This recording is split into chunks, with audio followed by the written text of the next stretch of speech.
Hello, everybody. We welcome you to our Sunday morning roundtable discussion, and we thank you all for joining us.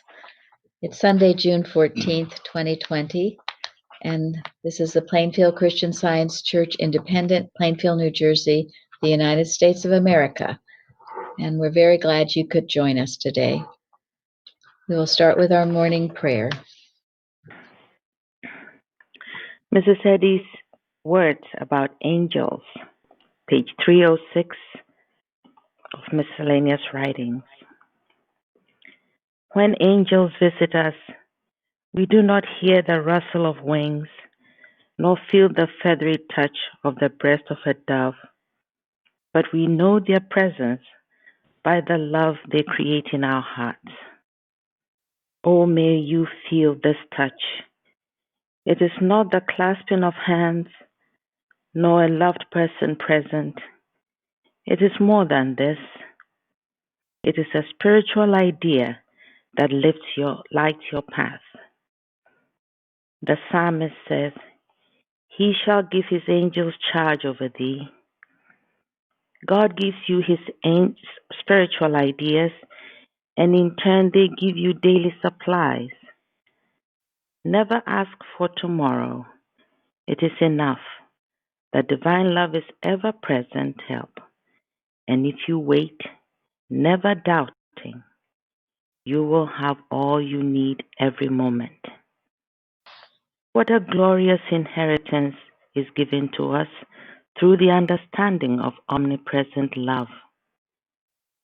More we cannot ask, more we do not want, more we cannot have. The sweet assurance is the peace be still to all human fears, to suffering of every sort. Mary Baker Eddy. Thank you. Beautiful, thank you. Yes. All right, our watching point. Watch number 62. Watch lest in making one perfect square, you believe that you are doing all that God expects of you. There are bed quilts that are made by fastening together knitted squares. After you have made one individual perfect square, or have seen yourself as God's perfect four-square man, you must extend this recognition to all mankind until you see them all perfect, bound together as one great family of God's perfect ideas. This effort alone fulfills the command, love your neighbor as yourself. This effort might be called the reduplication or extension of your idea of man as God's perfect child. When you see all of God's children linked together in one harmonious spiritual family, this causes your consciousness to act like a spiritual comforter, which you can throw upon mortals and with which you can heal them with the warmth of divine love, thus lifting their lives higher than their poor thought models would allow, as Science and Health says. End quote. Thank you. We've been getting an echo, and if anyone has their computer on, it causes an echo, and you will be muted. So sometimes you don't realize you're making noise or other kinds of noises. If you're being muted, that's because we're getting interference. Sharon can tell when that's happening. So, all right, that was a beautiful watching point. Who would like to comment on that?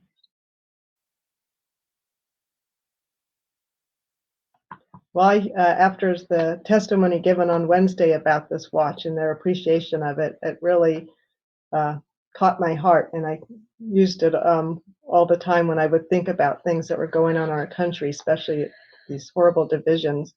And just that picture was really, it gave an image that was very helpful. Thank you very much. This is our job, the blanket of love over everyone. And when we see people acting ungodlike, what's the answer to that? What is our job to do? Correct our own thought about them and about the situation. Right? And Know that only God is there. and See them as the perfect child of God. we separate the error from the person. Recognize that the error is impersonal. And we destroy the error in our own consciousness. And we love the hell out of whoever happens to be there. You can have glorious results with that. It's interesting. Someone emailed me this week with that question, how it's so hard not to get angry or upset at what we see on the news sometimes. Well, part of it is turn the news off, but I've learned if someone is Being used. being in an ungodly way, I see the era as almost like a cloud or a mist just hanging over their heads. It's not them, it's animal magnetism. And that way you can get after it and destroy it and leave that child of God in a perfect state, free him from it. This is what you do to your own thought. Once you personalize it and see it as a person, you're cooked. And you'll see it everywhere, in every person, and you'll see it in yourself. Animal magnetism is not person, place, or thing, Mrs. Eddy says. Error, evil is not. Nor is good. Good is God. Good is reflection. No man is good, and no man is bad. You were as good. What did Jesus say? I'm call no man good, but your Father in heaven. The same about evil and error. You please, if you personalize it, it will. Then you can't handle it, and you'll either hate it, or you'll feel sorry for it, or you'll, and it just there's no end to it. I think So go ahead. No, I mean, it ties in so beautifully with this watching point, because we start off with the one imperfect square, then we don't have the perfect comforter to cover everyone. Yes. Love the sense of it. It has to be perfect all the way. Yes. And thank God, we have this wonderful science that all are included. As Gary read Wednesday, we are all of one blood. God does not see color, race, gender. He loves all his children equally. And please don't identify yourself that way, because then, you can get in difficulties. Again, you've personalized. Don't even see it. We saw this little clip of Morgan Freeman, and he's being interviewed by Mike Wallace.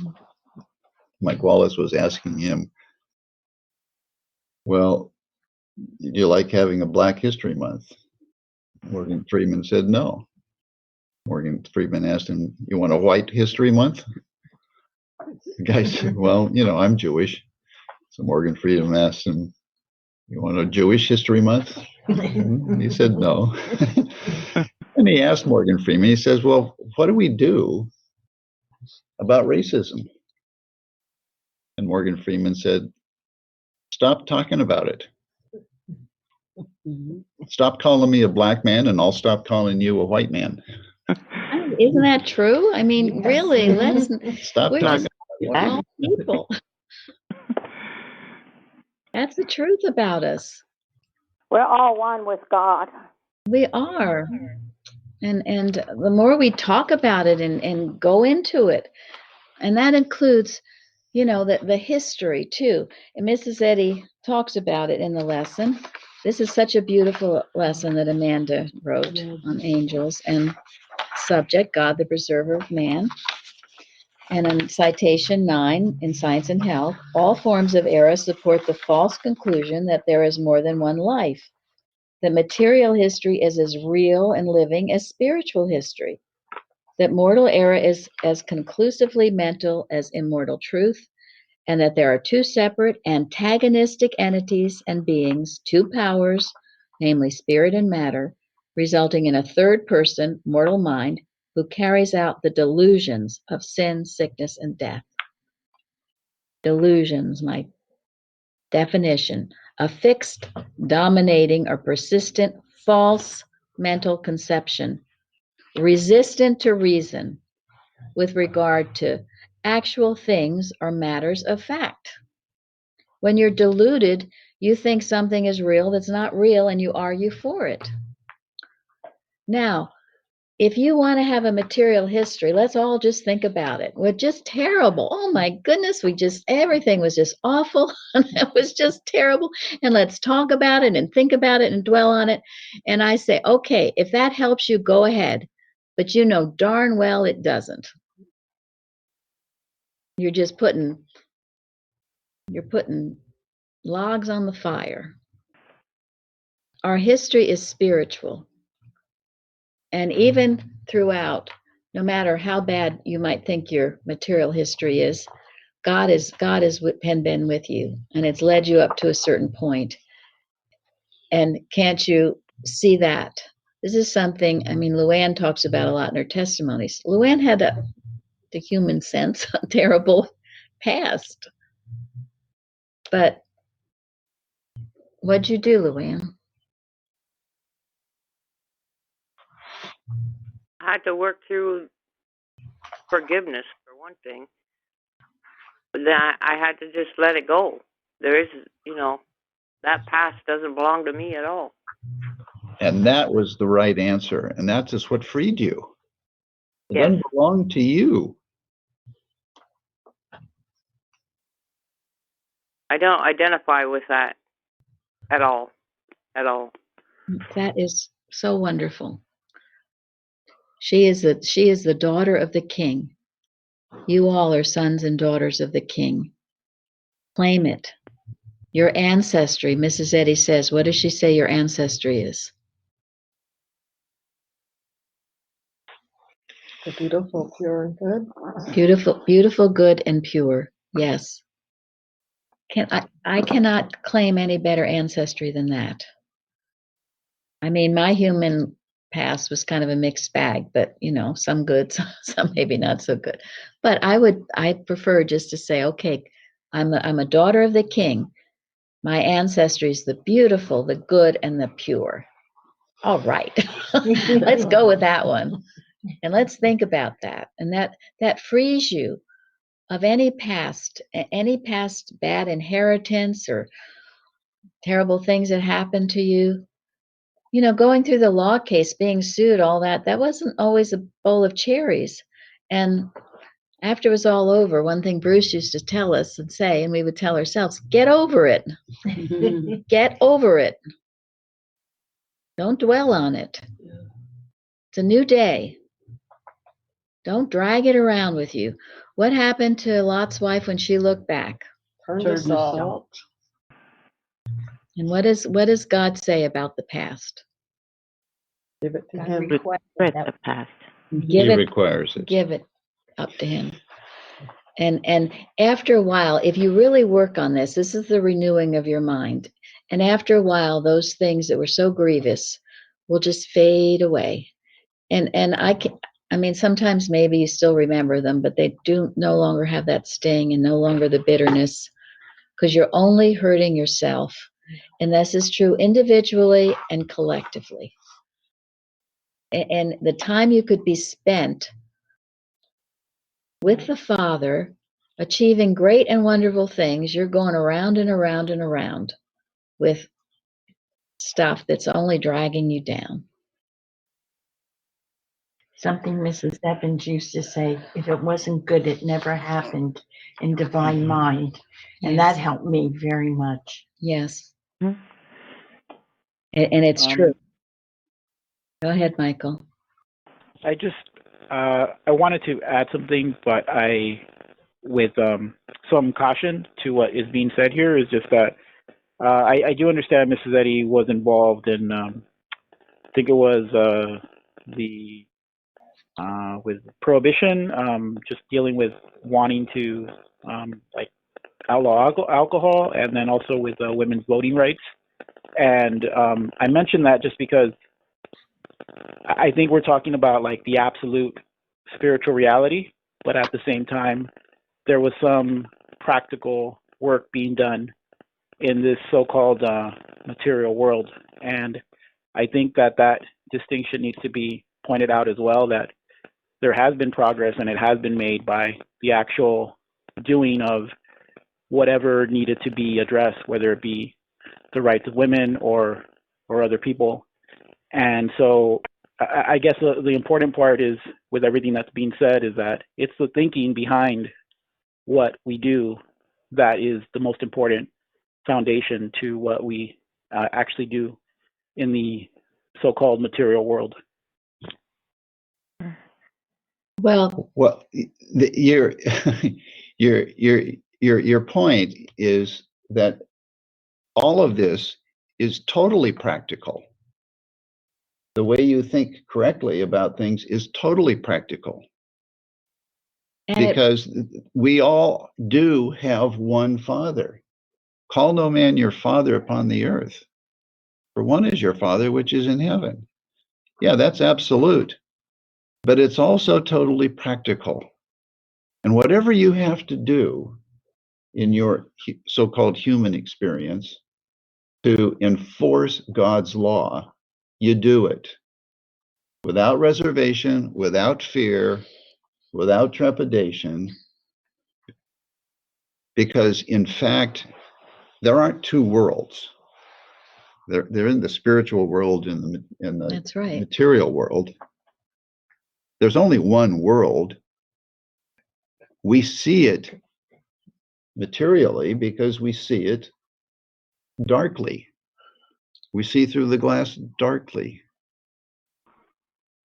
But in reality, the universe is spiritual. God's creation is spiritual. And when we see that, we see more clearly around what is around us. And that brings reform in every aspect. Reform, yes, absolutely. It's essential. And when you're knowing this truth, the reform comes. But if you're holding back past injustices and grievances, the reform does not come. It's in holding the truth and knowing this truth and seeing this, like the comforter blanket that we were talking about.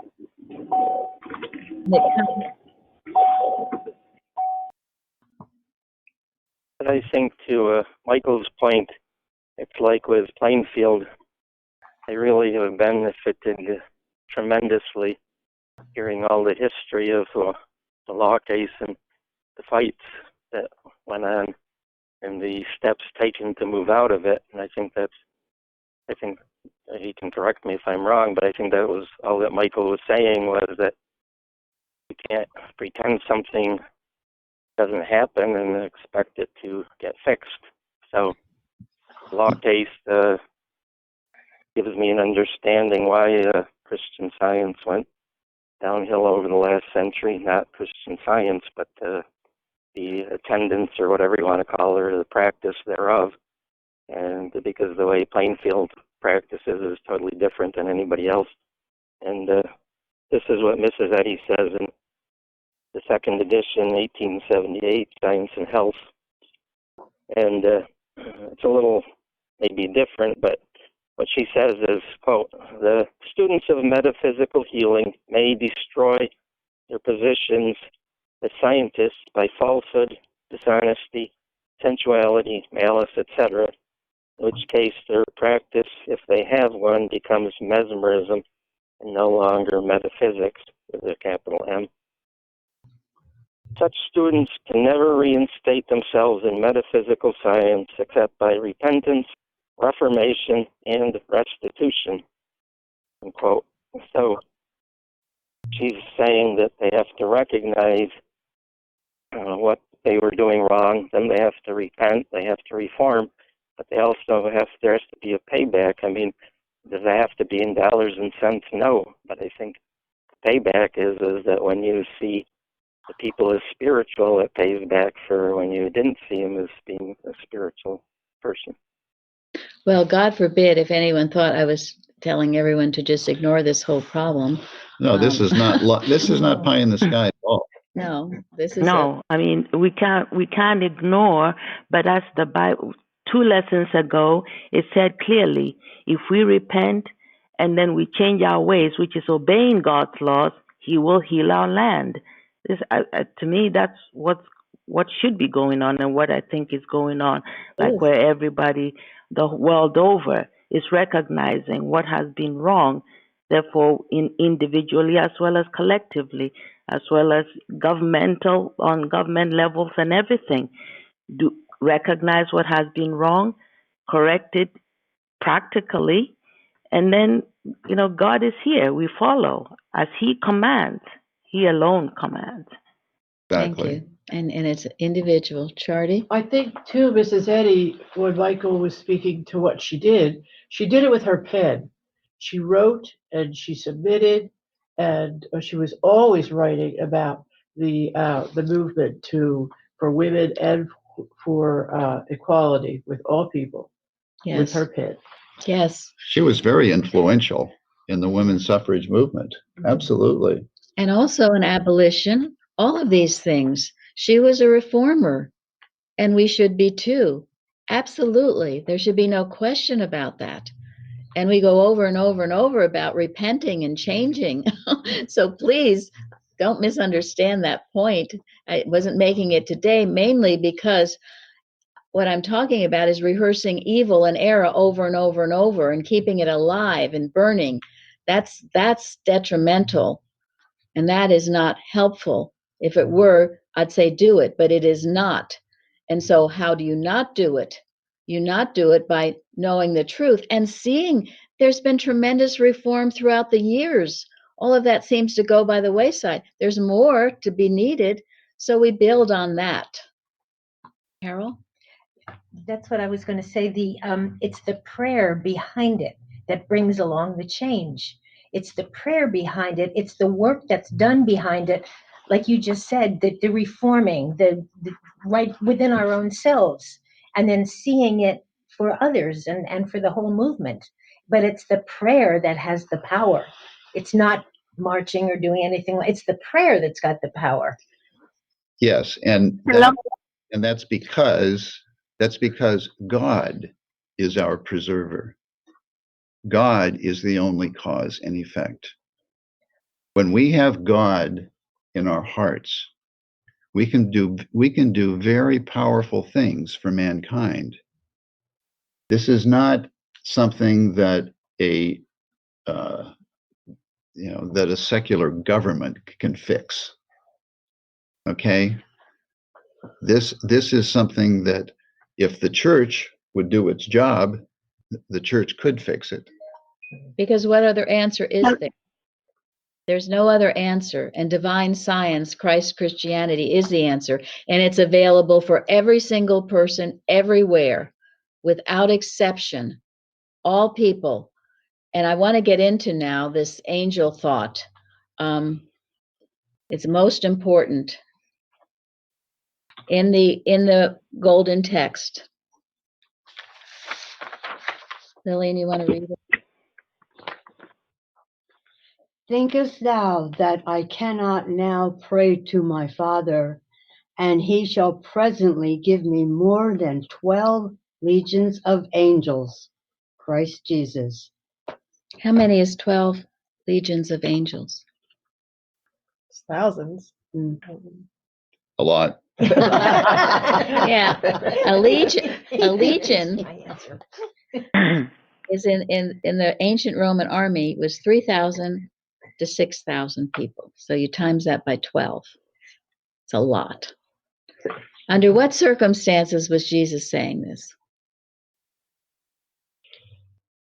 right before his Oh. crucifixion. Just before his In the crucifixion. Gethsemane, I think, or somewhere around there. It was right after Gethsemane. It was right as Judas was betraying him. Peter cut off the ear of a soldier. Yes, Yeah, he Yeah. did some Soldier. action, yes. and it didn't work. Jesus healed it. That's it. Yeah. And even and Judas, Whose echo is that? I don't know. As Judas was about to betray him, Jesus referred to him as what? Friend. So then actually, well, in this version, the Matthew version, it doesn't say, it says, behold, and one of them, which were with Jesus, stretched out his hand and drew his sword and struck a servant of the high priest and smote off his ear. Then said Jesus unto him, put up thy sword into his place, for all they that take the sword shall perish with the sword. And then, thinkest thou that I cannot now pray to my Father, and he shall presently give me more than 12 legions of angels? So what condition have you been in that could possibly be worse than this one?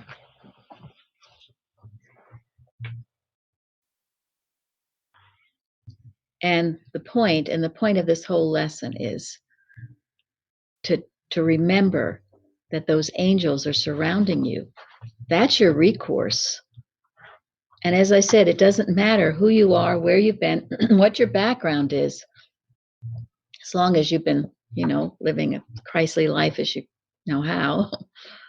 Those angels surround you, and they will take care of you, no matter how severe the situation. And this is practical. This is not pie in the sky. No, it's not Maybe ignoring error. someday kind of wishy-washy. This is practical. We are spiritual beings.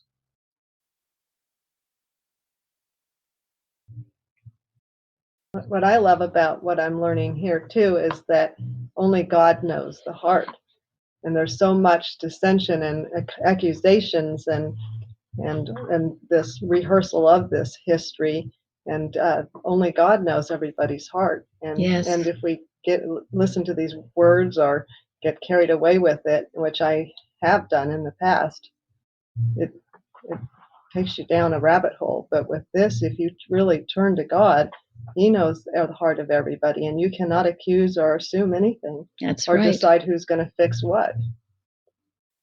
Yes, and that's why in all our work it has to be the impersonal nature of it, because we don't know. Only God knows. We come to him on our knees, and just as Christ Jesus did. And he knew all this was going to happen. But there wasn't a vengeful bone in his body toward anyone, was there? No, he couldn't have raised himself. He couldn't have raised himself. And that's it. If you get vengeful and hateful, you won't even know the angels are around you. Joanna sent me a couple of really good things from Precepts. And if you don't have Precepts, you should probably get Mary Baker Eddy, her Spiritual Precepts by Gilbert Carpenter. We had been printing it for a while, and our friends in the BOD were going to sue us for that, so we stopped. But as far as I know, it's still available. Yes, it is. Yep. And Some nice Keyston, paperback copies, I would recommend. yes. It's good we get these out to everyone, that you have them. Anyway. Because these are the practical lessons that people in her household learned by living with her. Yeah. So Gilbert Carpenter says, this human world may be defined as a repository for all human thinking. Through it, we perceive the thinking that otherwise would be hidden, and the effects of such erroneous thinking accumulate so that the task of disposing of it becomes greater and greater as it is left to itself. In Noah's time, the flood was typical of the action of divine mind as it entered this mortal dream, to purify it of the accumulation of false thinking. Men and women perish in this purification merely because they could not make the separation between evil and the man expressing it. This is why it is so important that you separate the evil from the man expressing it. Impersonalize it so you don't perish with this false belief. A scientific purification destroys evil and leaves man unharmed. Purifying times must come, but as the Bible admonishes, they should not hurt the oil or the wine. The flood, therefore, would have been less destructive had it resulted from more scientific work. That's what Carol was saying. It's the prayer behind it. And whether you march or not, or whatever you do, it's your prayer, it's your thought behind it. And this is why it's so important. And this is why it's so important you don't attach evil to person, not yourself, not to anyone. It's animal magnetism rearing its ugly head to believe it to be true and to fight with it. And then you have two fighting.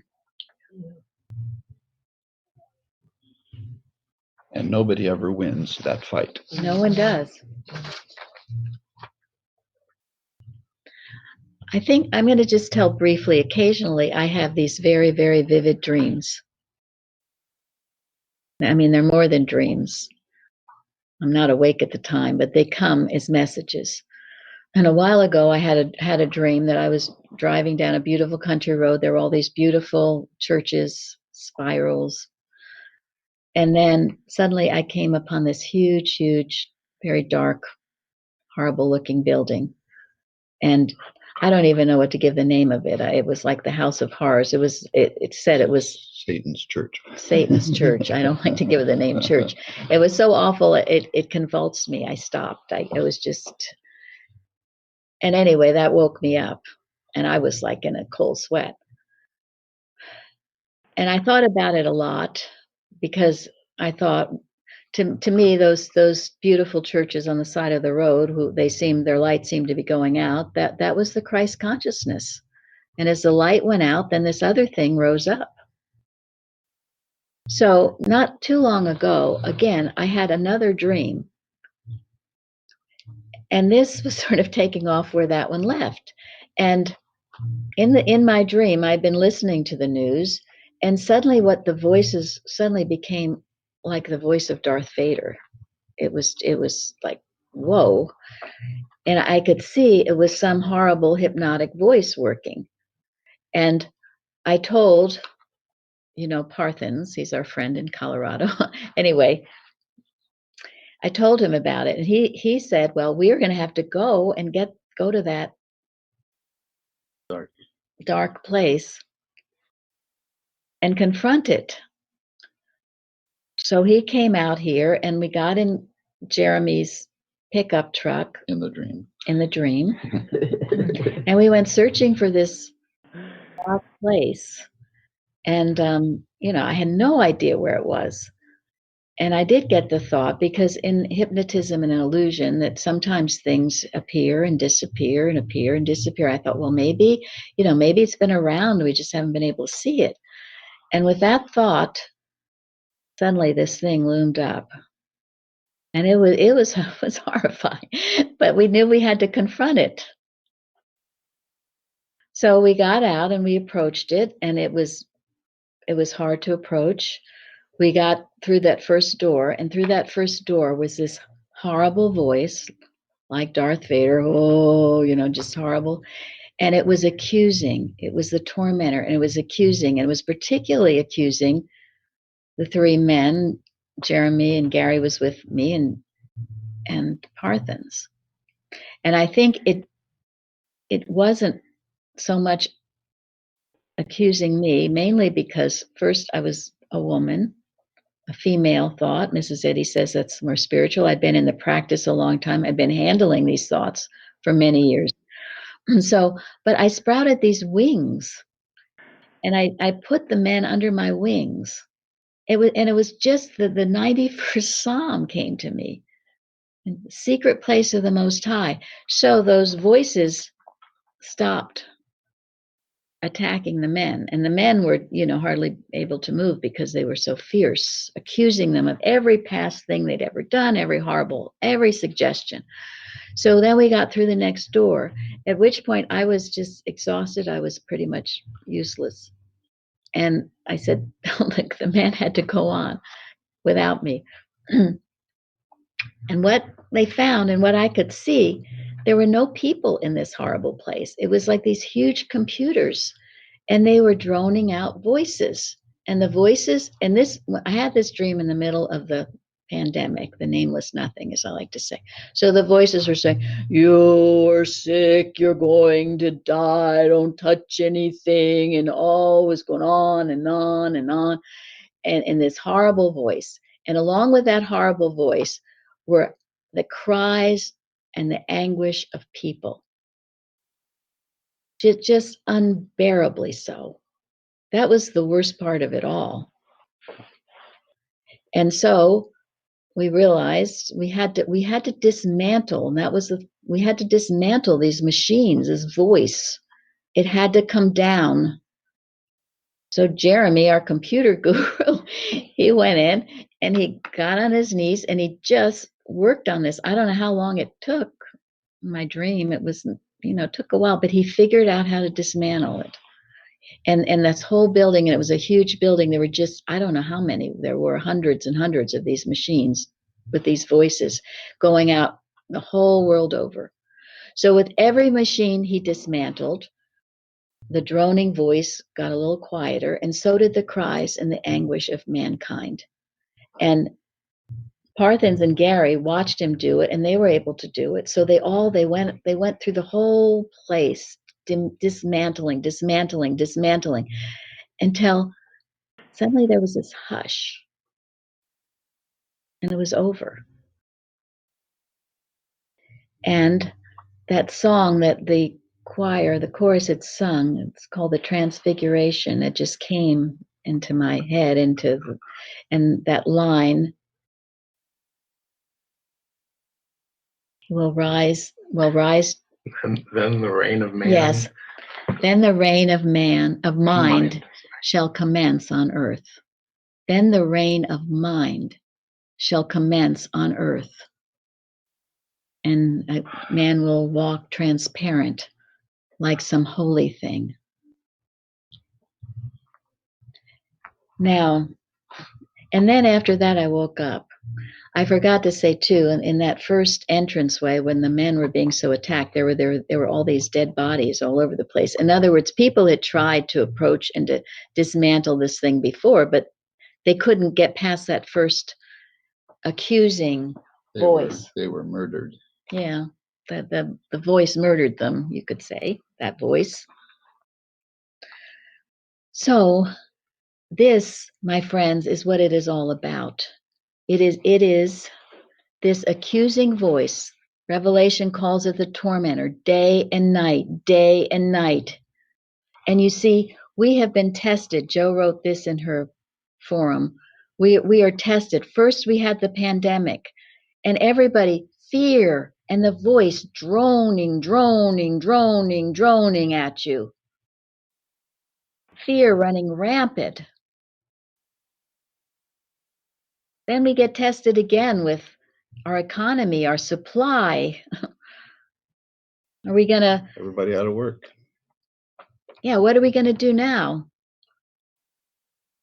And then we get tested again with this belief of racism, that we hate each other, that we're divided, droning. I can't emphasize enough that voice and the anguish of the cries. And the organized protests funded by people with an evil intent. If you can say say something on that. I'm really sorry, but I was in that Mary's not position. I was a farmer, and I had no evil intent. I realize now when I talked about being in farm politics that I misspoke. It was never. I was dragged into the sewer of politics.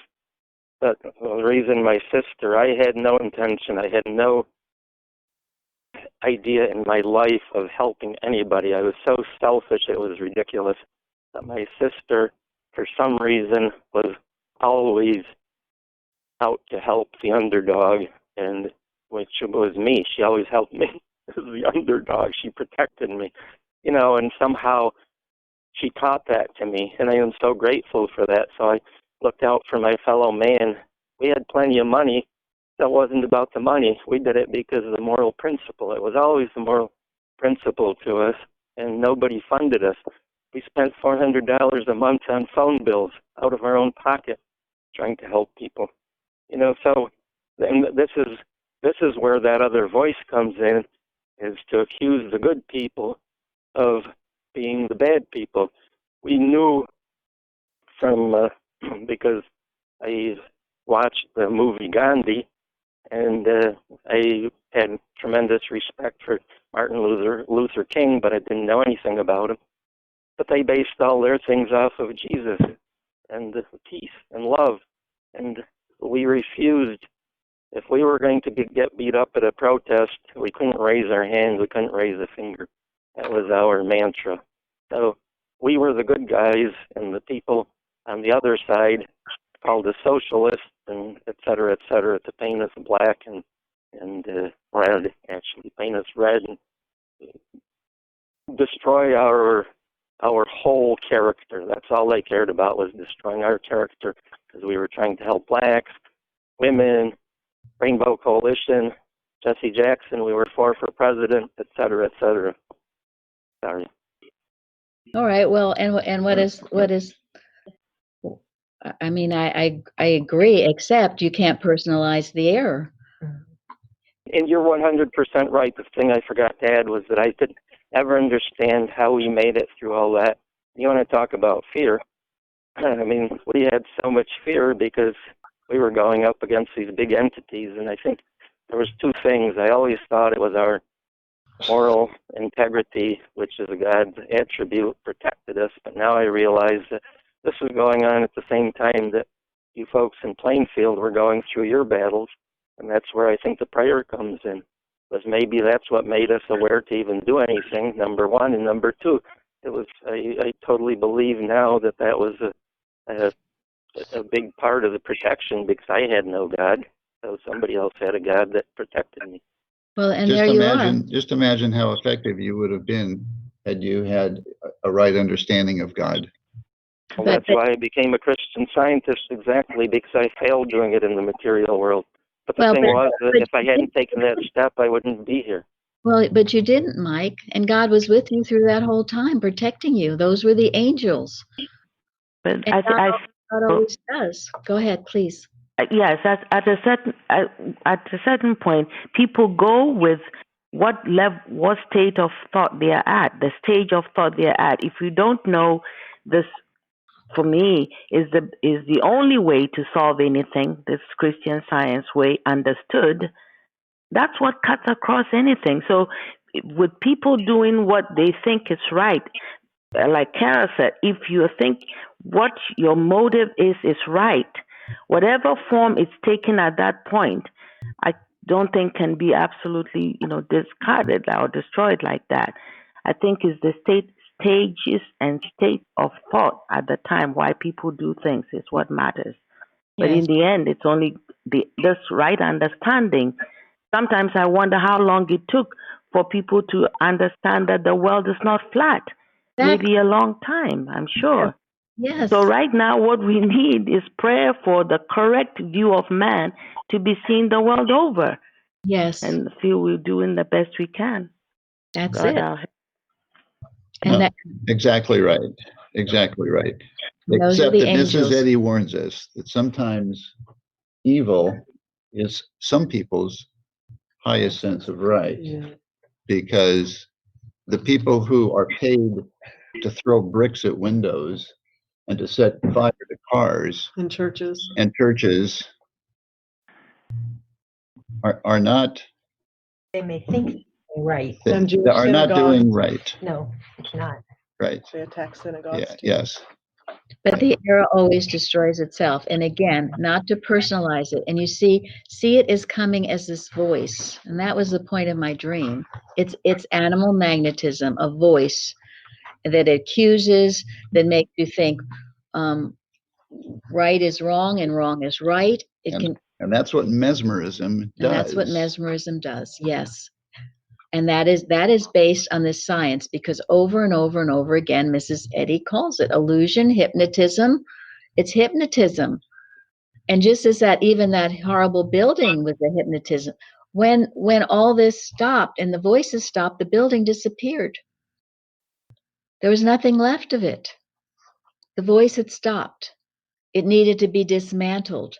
And my point to you is you need to recognize the voice and not let it talk to you, and to recognize also the presence of God's angels with you, which are always talking, guiding, guarding you aright. And Mike, what you did, it was your highest sense of good. God protected it. God led you here. And so that's something to rejoice in. And that's the spiritual progress. That's your Your spiritual history, which is your real history. Yes. And the other, we let it go. You let it go. You learn from it. You learn from it, but you let it go. And then all the people or whatever you think did you wrong, you let that go too, because it's just a hypnotic suggestion. Maybe they were handled by the animal magnetism. It was never true about them. And if you can do that, you will find a freedom you never knew existed. And you won't go on and on with the past. The past is over. But reform was made, has made, is being made. And what brings reform? Change of thought. Spiritualization of thought, yes, and the presence of God. Preceded by repentance and Correct. Yeah. Pond and purpose. And this is God's preservation of man, and it's going on continually for those who are listening to the angel voices. So anyone else? I know there were a few people. So Michael, does that help you see what's Yes. going on here? Well, 100%. I mean, I am separating the people from the error now, and I'm so grateful for that. But the one thing that I want to say again, reiterate, is that it's not good people being conned into throwing bricks. There's too many times when there's bad people that are throwing the bricks to make the good people look bad. That Well, that's is right. what we were addressing Yes. as funded, organized protests to destroy rather than making a good point. Okay, I'm sorry. So sorry. I thought you were accusing the good people of being funded and destroying property. So it's my mistake. I apologize. Mike, of course not. Absolutely not. Well, they're not really any good people or bad people. They're just people. I know, thank you. That's the point too. No good, no bad. But there are good protests, and then there are bad, destructive protests. yes. And that's what I was. And it's the destructive riots. Is there such a thing as peaceful arson, as someone was saying? Is there such a thing as peaceful, destroying property, beating people up? Is that peaceful? No, it's not. And it doesn't make a good point. It has no principle behind it to support it. And those protests, a lot of those are funded and organized. I won't call them protests anymore. I'll call them riots. In the name of hiding behind the name of protest. But my initial question was directed to Michael from California, who spoke earlier. Oh yeah, Michael, how are you doing? I'm absorbing. I understand, and thank you. I just wanted to not just understand that clarity of like not dismissing error, but at the same time dealing with it, but understanding it from the right standpoint before Well, you deal with it.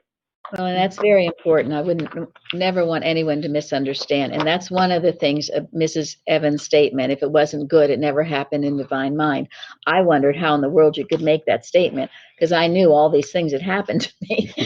But I learned that we're talking about absolute, and that must be understood. So, all your points are well taken, and I don't want any Yeah, we don't want any misunderstandings here. No.